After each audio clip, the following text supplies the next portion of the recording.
ayaw nila dun sa kesyo yung rider manyaki, so yung pinakakain niyang pera sa masamang bagay.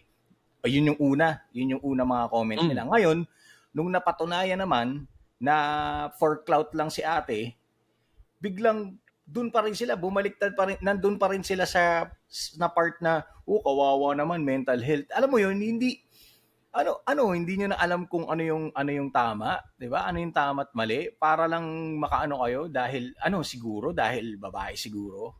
Pero kung sa lalaki ba nangyari Siguro. 'yan, ganun din ba ang magiging reaction nyo?